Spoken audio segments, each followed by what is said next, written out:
Once again, your neighborhood blue coal dealer brings you the thrilling adventures of The Shadow, the hard and relentless fight of one man against the forces of evil. These dramatizations are designed to demonstrate forcibly to old and young alike that crime does not pay. Friends, war has driven the demand for anthracite coal to an all-time high. Yes, anthracite has pitched in to do 5 big extra wartime heating jobs, of which replacing wood is just one. That's right, friends. Wood, cordwood, was an important peacetime fuel. But suddenly it disappeared. All over rural America, wood piles vanished. The cutters were off to war or to work in war plants in the city. 544,000 homes faced bitter cold weather without fuel unless anthracite was immediately supplied. But you can bet it was supplied, friends. And not just to meet this missing wood emergency, but to meet other wartime demands, too. To fill Uncle Sam's huge new military coal bin. To replace oil shipped to Africa. And coke now making steel in Pittsburgh mills. True, to meet these tremendously increased demands, you have been limited to 87.5% of last year's coal. But knowing how vital the coal thus made available is to victory, we know you are accepting this war limitation cheerfully.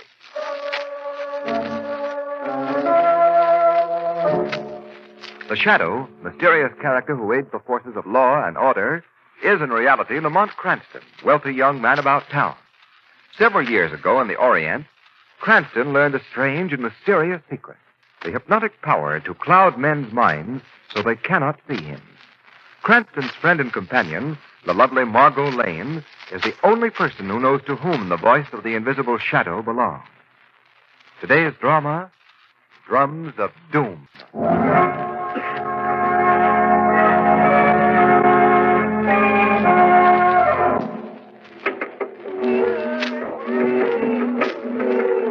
Lamont, have you ever seen such dancing? She's wonderful. Unbelievable, Margot. She's all over the stage at once.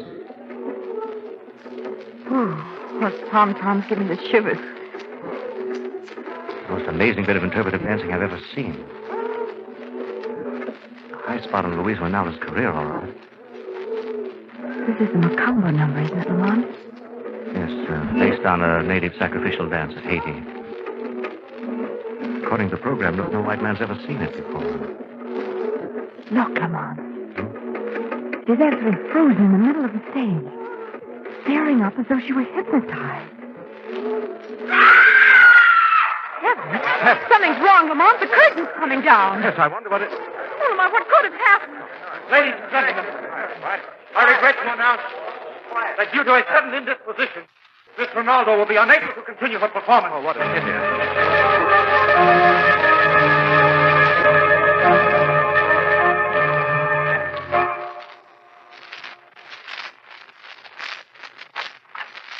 Yes? Miss Lane? Yes, I'm Miss Lane. What?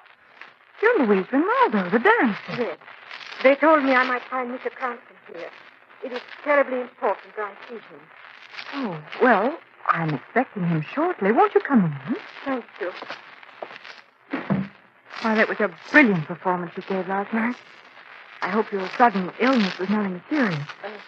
Illness? There's that unfortunate interruption in your performance last night. Oh, yes. Yes, it was most unfortunate. In the midst of life, there is always death. What?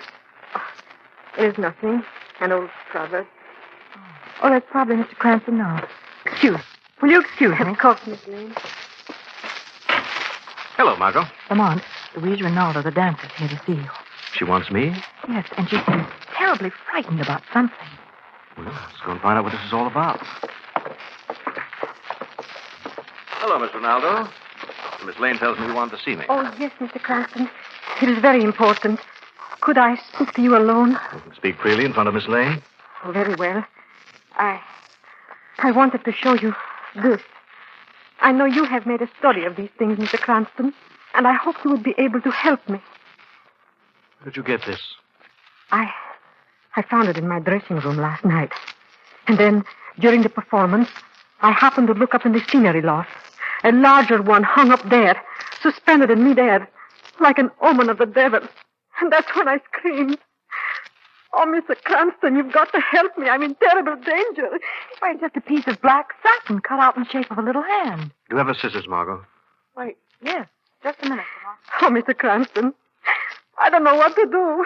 They are after me. Come now, Miss Ronaldo. You've got to pull yourself together. Oh, thanks, Margot. I will cut open this hand. Just as I thought. A bone and dust inside. I'm afraid I don't follow all this. What is this queer-looking black hand? Margot, it's a symbol of something that reaches into the heart of our most civilized places. In the black jungles of Haiti. Sounds menacing. It is. This little black hand is a voodoo. Voodoo? Yes, Margot, the black magic of Haiti.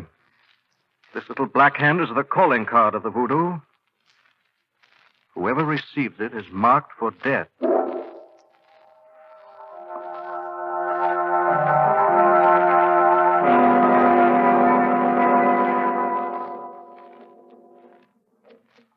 Lamont, Miss Ronaldo found the black hand right on this dressing room table, didn't she? Yes, Margot, and I... Shh, quiet. Oh, I didn't know Mrs. Ronaldo had visitors. Well, she asked us to wait in her dressing room until the performance was over. I am sorry, Mrs. Ronaldo said. I can't to get castanet for her next number. Sarah, have you been with Miss Ronaldo long? 6 months. I must go. Mrs. Ronaldo waits for castanet. Not very talkative, is she? See the look on her face, Margot, when she saw this little black hand? Yes, it was either fear or guilt. Margot, I think we'd better watch the rest of this show from the wings. Come on.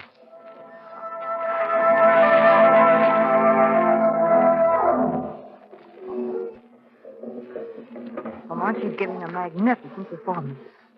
No one in the audience would ever suspect that poor girl's terror-stricken. Mr. Cranston. Yes. I'm Ralph Henderson, Miss Ronaldo's manager. Oh, how do you do? This is Miss Lane. How do you do? Louise has told me that you consented to help her.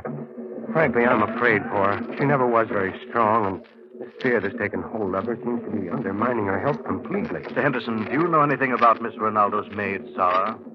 She's a native of Haiti, isn't she? Yeah, she's a strange girl, full of native superstitions. Do you have any idea who might have put that voodoo in Miss Ronaldo's dressing room last night? Well, I've been trying to figure it out. You see, I know a bit about Haitian and folklore myself. Perhaps Louise may have unwittingly antagonized the natives on her trip to Haiti. Well, the arm of the voodoo is long, Mr. Cranston. Zara? Well, she'd be the most likely suspect, but she seems so devoted to Louise. Good heavens, the sandbag's fallen. He's been hit. Get a doctor, Was quick. it Miss Ronaldo? I can't tell. There's so much confusion out there. Bill, ring down the curtain.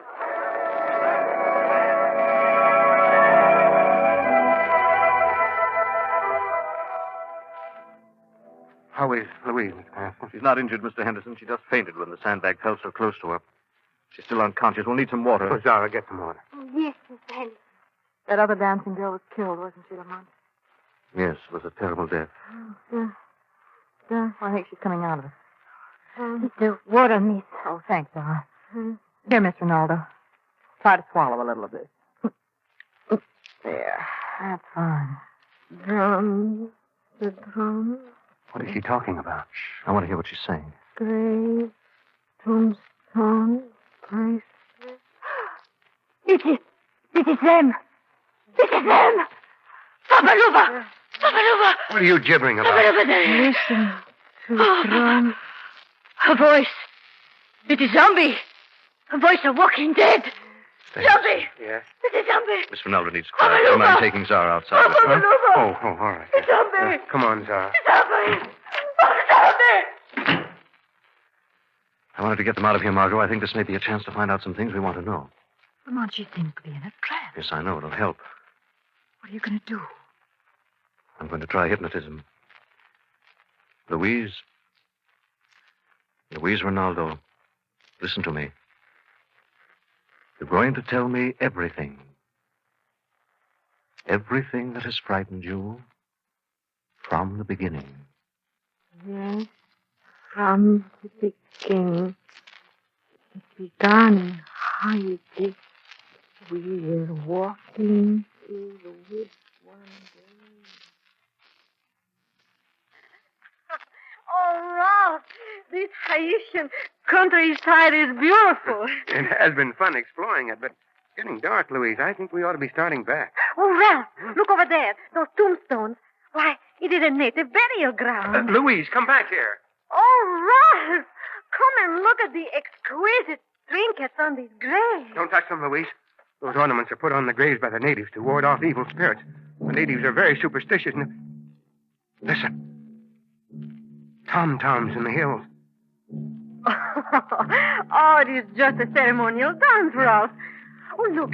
Here's a curious-looking bracelet on this headstone here. Hey. Why, that must be centuries old. A relic of the old slave trading days. I want it. No, Louise. I'd stir up trouble with the natives. I don't care. I want it for my collection, and I'm going to take it. Louise, we'd better get out of here quick. There's someone watching us from behind that tombstone. All right. There is no one behind that tombstone, only under it. And he will never miss the bracelet. That was the beginning. From the moment I took that bracelet from the grave, I had no peace. I did not sleep. And always I hear the tombstone throbbing. It almost drives me mad. Finally, my husband suggests we cut our visit short and return to the States. Her husband. I didn't know she was married. Well, your husband? Yes, Ralph Henderson.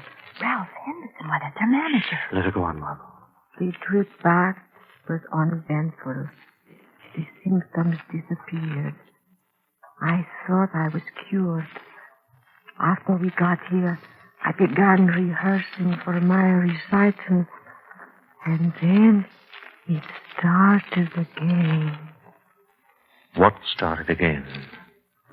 Visions in the night. I would wake and see a figure standing by my bed, pointing at me. And then the drums would begin. Oh! She's coming out of it. Quiet, Margot. Where am I? Oh, Mr. Cranston, Miss Lane. Telling us a very interesting story, Miss Rinaldo. What did I say? A good deal. Why were you keeping your marriage to Ralph Henderson a secret? Oh, did I tell you that? He thought it would interfere with my career if it were known. Please, do not let him know I told you. No, we'll keep your secret. One more question, Miss Rinaldo. Yes. That slave bracelet you took from the grave, you have it with you? No. No, it has been missing for several days now. Could you describe it to me? I have a picture of it here in my bag. Good. I was going to sell the bracelet to a dealer. I had it photographed so he could distribute copies among his clients. Ah, here's the picture. Thanks. Very unusual looking. Shouldn't be hard to identify. Come on, do you think it's all right? Later, Margot. Well, Miss Rinaldo, I think you'll be all right for tonight. Miss Lane and I have to be running along now.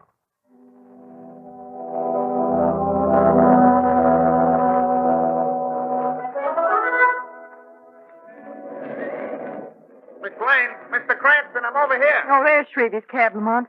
Hey, where have you two been? You said I should meet you here after the show, you said. It's been over for hours. Get in, Margot. I'm sorry, Shrevey. We had a little business backstage. Hope you didn't mind waiting. No, I didn't mind. I didn't. I had the meter running the whole time. You know, Lamont, I'd say that Dora is the most likely suspect. Maybe one of her ancestors was buried in that No, grave. Margot, I've got a hunch there's something more diabolic than that behind this case. You see, Margot, that sandbag didn't fall by accident. The rope holding it was cut. You mean that someone meant to kill Louise Rinaldo tonight? I'm not sure, Margot. Anyone might have been under that sandbag when it fell, and the person who cut the rope knew that. But I don't understand. That doesn't make much sense, does it? Lamont, what about that bracelet? If we could find out who stole it. Yes, Margot, I've been thinking about that. Maybe we'll locate that bracelet through Doc Bronson. Doc Bronson, who's he? Someone in the shadow, sent to jail some years ago. He's a dealer in all sorts of strange curios, charms, bracelets, amulets, mostly stolen. That bracelet was stolen from Miss Ronaldo. The chances are sooner or later it'll find its way to Doc's place. And you think... I think it's about time the Shadow renewed Doc's acquaintance.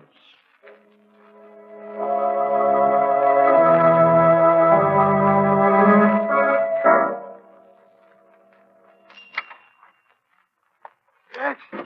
What can I do for you? Well, that's fine. There's no one here. I could have sworn I heard the door open. Who's that? You forgotten your old friend, Doc? That voice. It's the Shadow. So you do remember me. What do you want with me this time, Shadow? I ain't done nothing. Little black hand I've just thrown on the counter. Do you recognize it? No.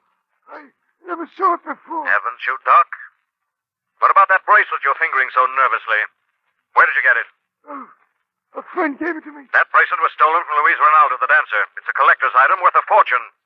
Worth even murder. I know what you're talking about. You're lying, Doc. I remember receiving stolen goods is one thing, murder is another. Murder? I ain't mixed up with no murder, Shadow. Where did you get that bracelet?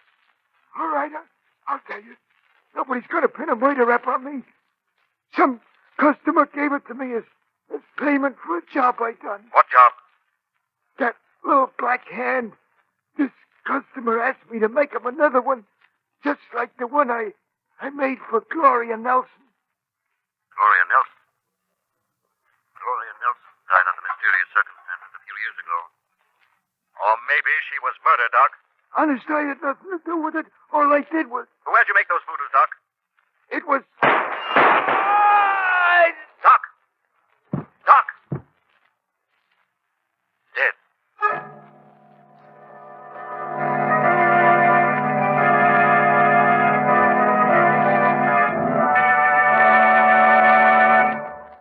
March winds roaring around and over your home as they do, friends, have an effect on firing your furnace you don't want to overlook. Yes, high winds inevitably increase the pull of the draft in your chimney and accelerate the rate at which your fire burns. What can you do? Well, close the turn damper as far as possible, for one thing. But the best thing to do is install an automatic heat regulator now. Do it now for two reasons. First, to save precious coal. At this season particularly, hand control of furnace dampers is inefficient and wasteful. Trying to keep up with changes in wind velocity makes correct hand regulation practically impossible. So install a heat regulator and let it control those dampers for you efficiently, automatically. Your regulator will keep the temperature in your home right on the beam without any attention from you and protect your family from spring colds due to uneven heating. And remember, heat regulators are quickly available now. They may not be next fall. So be safe, friends. Call your dealer and order your automatic heat regulator tomorrow. And now, back to the Shadow.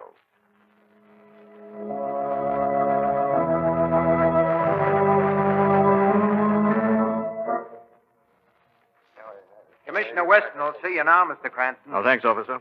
Well, hello, Mr. Cranston. Oh, Mr. Henderson.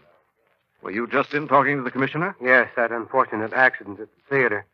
Police have been conducting an inquiry. Oh, that's so. I hope you're not one of the suspects. No, I'm afraid my visit here is purely social. Commissioner's a good friend of mine. Well, how is Miss Ronaldo? Well, Mr. Cranston, I'm afraid her health won't stand up under the strain. Her heart isn't too strong. Why don't you get her to go away for a while? I've suggested that, but she won't hear of it. Well, I've got to get back to the matinee. Goodbye, Mr. Cranston. Goodbye, Mr. Henderson. Oh, hello, Cranston. What's on your mind? Hello, Commissioner. I wonder if you'd do me a favor. What is it? Remember the Nelson case about 2 years ago, I think it was? Nelson? You mean Gloria Nelson, the heiress? That's right. That's one I won't forget. She was found dead in her home. Someone in the department got the bright idea it was murder. We investigated thoroughly, and there wasn't anything to that theory. Gloria Nelson died of a heart attack. But what's that favor you were going to ask? Well, I'd like the name of Gloria Nelson's nearest living relative. You probably have it in the files. What's on your mind, Cranston? You haven't found out anything, have you? Oh, come, Commissioner. You know I have no interest in crime. Pardon me, Commissioner. I just got this report from the 9th Precinct. Old Doc Bronson's been found dead in his curio shop. Doc Bronson, huh? Looks like the underworld is settling accounts again. Well, think I'd better go down and have a look myself. Oh, but Commissioner. Huh? The file on Gloria Nelson, remember? Now, Cranston, you can't have it. It's against regulations. Yeah, you'll find it in that first filing cabinet. Good old Weston.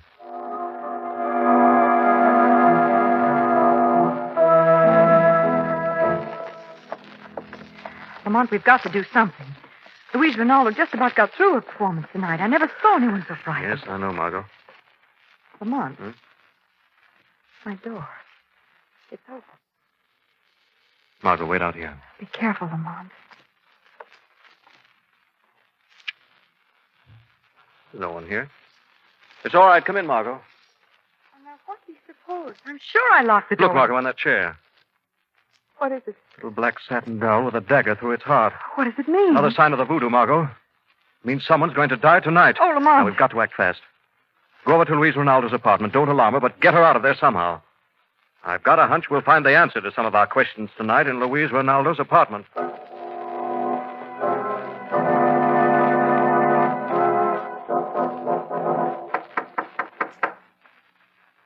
Good. Margot, get out of the way. Let's take this lock. Someone's opening the door. My hand. Help me. Zara, what happened? You're hurt. No, Miss Cranston. Hurry. Miss Rinaldo. Miss Lane in danger. Theater. Hurry.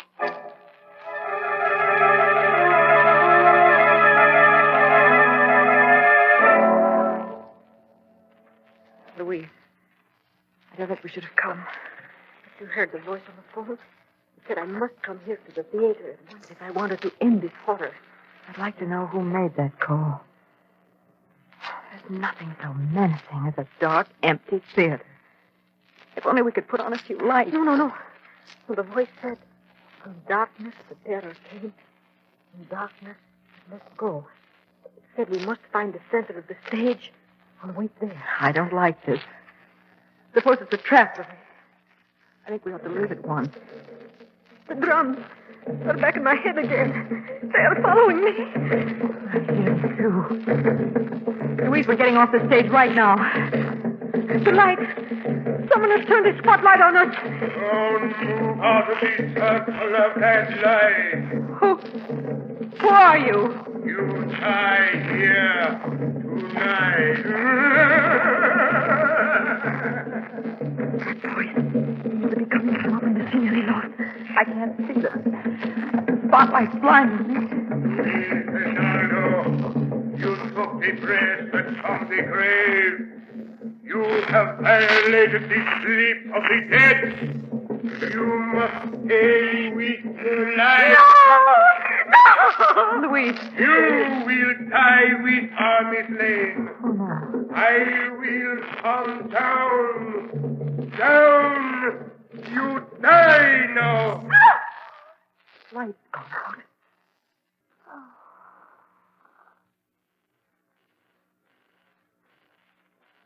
Oh, Shadow. Oh, thank heaven you've come. Yes, Shadow, I will.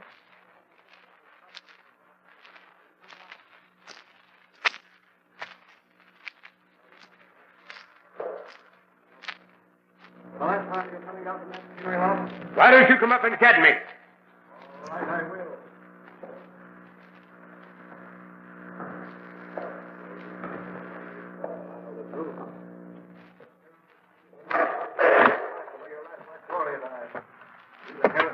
You can't prove anything. Ruth? You've been talking to Ruth? She lied. Whatever she told you, she lied. Gloria's death was due to natural causes. The police said so. No, it's not true.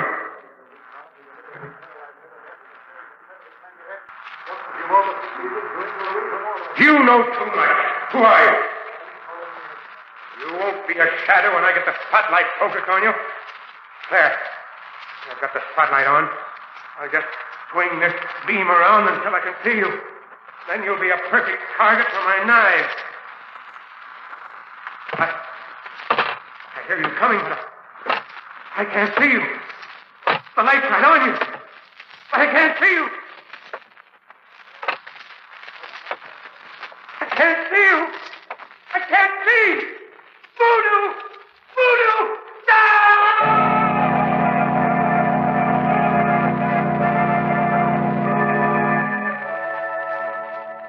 But, Lamont, I still don't understand what made him do it. And you see, Margot, Henderson, alias Nelson, was a psychological murderer. Took fiendish delight in literally frightening his victims to death. Oh, how horrible. His plan was to marry into a wealthy family, get his wife to sign over her interests to him, and then proceed to terrorize her. But where does the voodoo come into it? When he and Louise took that trip to Haiti, it gave him an idea how to get rid of her. And when she took the amulet from the grave, she was playing right into his hands. You mean he used her own conscience to frighten her? Yes. Together with a recording of tom-toms, a witch doctor's costume, those voodoos he got from the doc. Henderson had Doc killed to seal his lips, just as he killed Zara when she refused to assist him further in his plans. Oh. Then Zara was in the scheme, too. Yes. She confessed just before she died. But, Lamont, where does that falling the sandbag fit into the picture? All part of Henderson's campaign of fear, Margot. Oh, I see. You know, you never did tell me what happened up there in the scenery loft with Henderson and the shadow. Well, naturally, Henderson couldn't see the shadow coming. He must have fallen the victim of his own power of suggestion. Thought the shadow was some kind of black magic that had finally caught up with him. And as a result, he jumped to his death from the catwalk.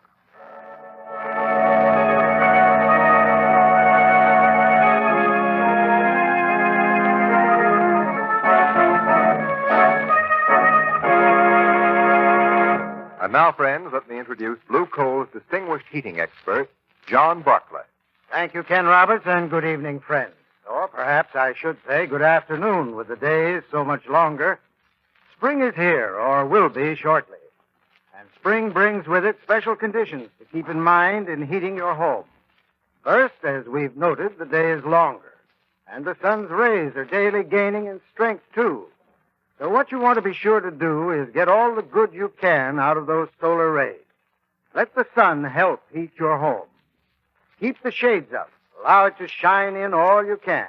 That'll help quite a lot. You'll be surprised how much. Now, another thing is the problem of high winds. Watch out for them. They create a stronger draft in your chimney, cause your fire to burn too fast, and overheat your home. Offset high winds by closing the turn damper of your furnace just as far as you can. And I'd like to repeat an earlier warning about carrying a deep fire even in mild weather. Remember, another little trick of spring weather is the sudden drop in temperature. So for best results, even in mild weather, keep a deep fire. Then you're always prepared. I thank you.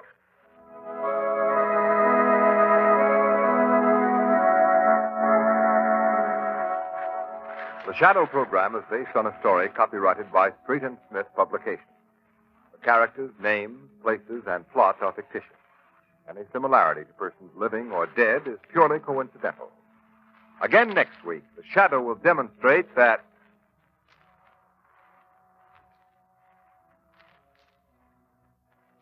next week, same time, same station, your friendly Blue Coal dealer brings you another strange and thrilling adventure in The Shadow's daring battle against the forces of evil.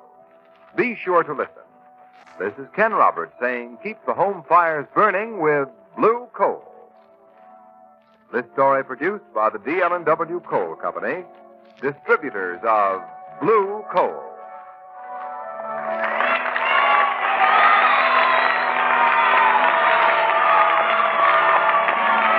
This is Mutual. The first nighter will follow. Longines watches have been honored by 10 World's Fair grand prizes and 28 gold medal awards. Longines jewelers also show the Whitnor watch, a companion product of outstanding value in the moderate price field. WOR, New York.